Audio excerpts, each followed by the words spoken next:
हमारा छोड़ी दोसरा से प्यार हो गेला गे छौरी कैसे दिलवा तोर छिनार हो गेला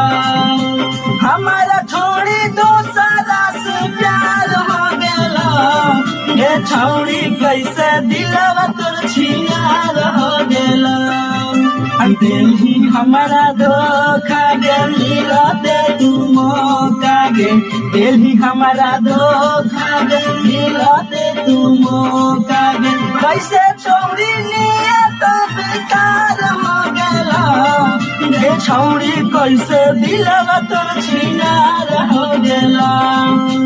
हमारा छोड़ी दोसरा से प्यार हो गेला